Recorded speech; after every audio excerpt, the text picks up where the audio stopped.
Hello anime lovers, स्वागत है आपका वाइपर एनिमे एक्सप्लेन्ड चैनल पर। और आज मैं एक्सप्लेन करने वाला हूँ टूम रेडर किंग एनिमे के तीसरे एपिसोड को। पिछले एपिसोड की लिंक आपको डिस्क्रिप्शन में मिल जाएगी। तो चलिए जानते हैं इसकी आगे की कहानी को बिना किसी देरी के। अब तक हमने देखा कि जुहुन और कियोशी जिस जगह पर थे वहाँ एक टूम बनने लगता है। कियोशी बोलता है कि भविष्यवाणी सच हुई। तभी उसे फोन पर बताया जाता है कि जिस कोरियन ने पिछले टूम के रेलिक को चुराया था वो आसपास ही है। कियोशी समझ जाता है कि वो कोरियन कोई और नहीं बल्कि जुहुन ही था। तभी यहाँ धमाका होता है और जुहुन देखता है कि वो कुछ आम लोगों के साथ टूम के अंदर आ गया था और यहाँ चारों तरफ तलवारें लगी हुई थी। टूटी हुई तलवारें देख जुहुन समझ जाता है कि ये मुरामासा कटाना टूम है। मुरामासा तलवार बनाने वाले एक स्वॉर्ड स्मिथ का नाम था और वो जो तलवार बनाता था उसकी धार बहुत तेज होती थी। उसकी तलवार का नाम मुरामासा था, लेकिन आखिर में उस तलवार से ही मुरामासा फैमिली के दादा, बेटे और पोते को मार दिया गया था। और ये उसी शापित मुरामासा कटाना का टूम है और ये इंसानों के लिए बहुत खतरनाक है। जुहुन को तभी सिस्टम से वार्निंग मिलती है कि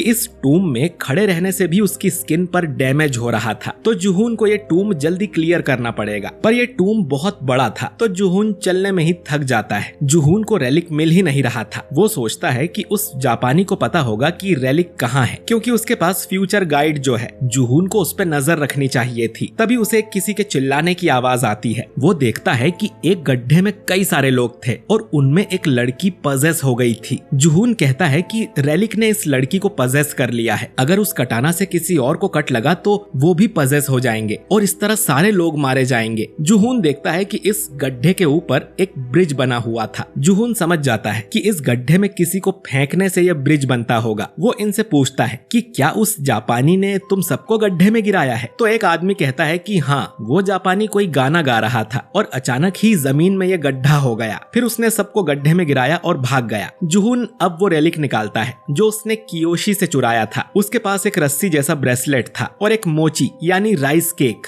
ये रेलिक एक भाई बहन की कहानी से आए हैं। उनकी मदर जब राइस केक बेचकर घर वापस आ रही थी तो उस पर एक टाइगर ने हमला कर दिया था। तभी आसमान से एक रोप नीचे आई थी और टाइगर से बचने के लिए दोनों भाई बहन उस पर चढ़ गए थे। तभी जुहुन को सिस्टम से नोटिफिकेशन आती है जो बताता है कि उसने 4th स्किल भी अनलॉक कर ली है जिसका नाम है निम्बल फिंगर्स।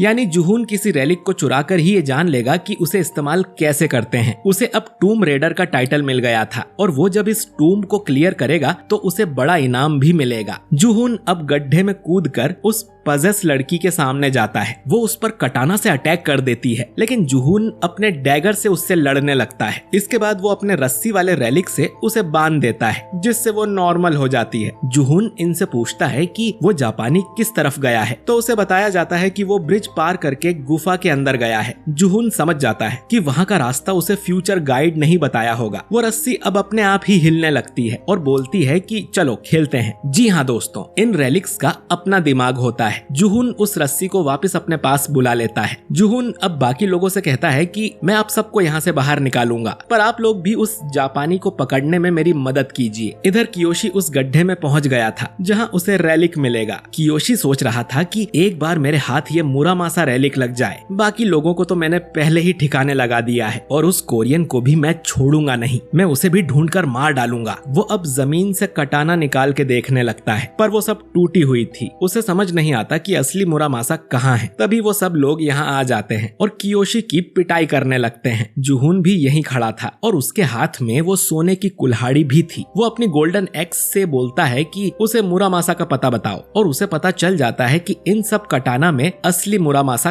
कौन सी है। वो उसे उठा लेता है और वो कटाना बोलती है कि आखिर तुमने मुझे ढूंढ ही लिया। अगर तुम मेरी पावर इस्तेमाल करना चाहते हो तो मुझे 10 लोगों का खून पिलाना होगा, तभी मैं अपने असली फॉर्म में आऊंगा, वरना वो जुहुन को हमेशा के लिए यहीं पर फंसा देगा। जुहुन कहता है कि ये तलवार वाले रेलिक्स हमेशा दिमाग खराब करते हैं। मुरामासा कहता है कि क्या सोच रहे हो, जल्दी करो और 10 लोगों को मार दो। जुहून मना कर देता है और मुरामासा को अपनी पावर ऑफ डोमिनेंस से हराने की कोशिश करता है। जुहून कहता है कि यहाँ मेरा नहीं बल्कि तुम्हारा टेस्ट होगा, जल्दी अब अपने असली फॉर्म में आ जाओ। इसके बाद मुरामासा जुहून की बात मान लेता है। जुहून फिर सभी लोगों को रस्सी से ऊपर भेजने लगता है। कियोशी भी ऊपर जाने की जुगाड़ में था। वो जुहून से कहता है कि मैं तुम्हारी नौकरी भी अपने यहाँ लगवा दूंगा, तुम्हें अच्छी सैलरी मिलेगी और हमारे पास एक फ्यूचर गाइड भी है, तो तुम मेरी टीम ज्वाइन कर लो। जुहून बोलता है कि फ्यूचर गाइड तो ऐसा रेलिक है ना जो सिर्फ उसका ओनर ही इस्तेमाल कर सकता है। तो कियोशी बोलता है कि उसके पास एक कंपनी भी है जो जुहून की हर डिमांड पूरा करेगी। सारे आम लोग अब तक ऊपर चढ़ गए थे। जुहून पूछता है कि उस कंपनी का नाम बताओ। तो कियोशी बोलता है कि तुमने टीकेबीएम के बारे में तो सुना ही होगा। ये सुनते ही जुहून कियोशी के पेट पर लात मार देता है और अकेला रस्सी पकड़ के ऊपर चढ़ जाता है। उसने कियोशी को मरने के लिए छोड़ दिया था, जिसके बाद वो टूम को सील कर देता है और उसमें दबने से कियोशी की मौत हो जाती है। न्यूज में बताया जाता है कि आज एक भूकंप आया था और उसमें 50 लोग फंस गए थे। यहाँ एक जापानी आदमी ने इन सबको मारने की कोशिश भी की थी। ये बात जानकर चाइनीज और रशियन गवर्नमेंट ने भी जापान की निंदा की है। इधर जापानी टीम सोच रही थी कि ये खबर मीडिया में कैसे पहुंच गई। अब सबको टूम्स और रेलिक के बारे में पता चल गया है और दुनिया के सामने जापान की इमेज भी खराब हो गई है। एक्सकेवेशन टीम का हेड मोरी बोलता है, ये सब उस कोरियन ने किया होगा,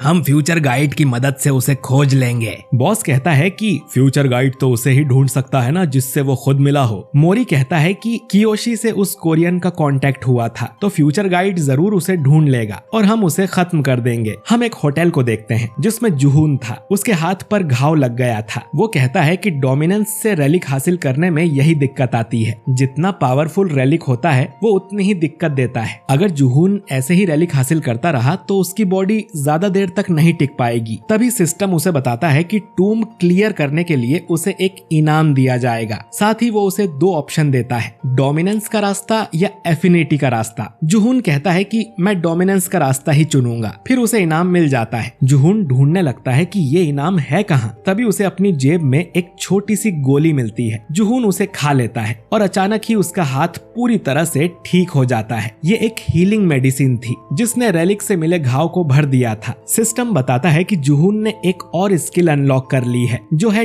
टॉलरेंस, यानी कि उसकी बॉडी को अब आगे रेलिक से कोई नुकसान नहीं होगा। जुहून सोचता है कि वो क्रो उसके लिए इतना सब क्यों कर रहा है, उसे इतनी स्किल्स देने का मतलब क्या है। तभी सिस्टम जुहून को बताता है कि फ्यूचर गाइड उसे ट्रैक करने की कोशिश कर रहा है। जुहून बताता है कि फ्यूचर गाइड एक किताब है जिसमें भविष्यवाणी लिखी होती है। कहा जाता है कि इसे प्राचीन जापान के प्रिंस शोतोकू ने लिखा था। इस रेलिक का कोई टूम्ब नहीं था बल्कि इसने खुद अपना ओनर चुना था। वो थी एक लड़की सासाकी यूका। कुछ समय बाद जापान की गवर्नमेंट को भी सासाकी और फ्यूचर गाइड के बारे में पता चल गया था। एक्सकेवेशन टीम उसकी पावर को अपने फायदे के लिए इस्तेमाल करना चाहती थी। उन्होंने सासाकी और उसके परिवार को मुंह मांगी दौलत दी ताकि वो उनके लिए काम करे। लेकिन सासाकी पढ़ाई में अच्छी नहीं थी तो उसे समझ ही नहीं आता कि फ्यूचर गाइड में क्या लिखा है, क्योंकि उसमें प्राचीन जापानीज में लिखा हुआ था। इसके बाद किसी ने सासाकी को मार दिया था जिसके पास और भी अच्छा फ्यूचर रेलिक था। खैर, ये सब पुरानी टाइमलाइन में हुआ था। हम देखते हैं कि जुहून भी जापान आ गया था। सासाकी फिलहाल एक ड्रामा देख रही थी जिसका हीरो उसे बहुत हैंडसम लगता है। एक आदमी उसे आके बोलता है कि फ्यूचर गाइड पढ़ने का टाइम हो गया है। सासाकी जब फ्यूचर गाइड पढ़ती है तो उसके होश उड़ जाते हैं क्योंकि उसमें लिखा था कि वो मरने वाली है। इधर जुहून एक होटल में सुशी खा रहा था। जुहून ने अपनी डायरी में लिखा हुआ था कि सासाकी मर जाएगी और यही फ्यूचर गाइड सासाकी को दिखा रहा था। जुहून जानता था कि ये पढ़ के सासाकी को बचाने में सब लोग लग जाएंगे और वो जुहून को भी जल्द ही ढूंढ लेंगे। और जुहून सही था क्योंकि उसके कमरे को ऑफिसर्स ने घेर लिया था। वो सासाकी से कहते हैं कि तुम वेटर बन के अंदर जाओ। सासाकी बोलती है कि वो मुझे मारने यहाँ आया है, मैं अंदर क्यों जाऊँ। तो ऑफिसर कहता है कि बस उसकी आंखों में देखकर वापस आ जाना, फिर वो कभी भी उसे फ्यूचर गाइड से ढूंढ सकेगी और वो जानता नहीं कि तुम कैसी दिखती हो। सासाकी अब अंदर जाती है और जुहून को देखकर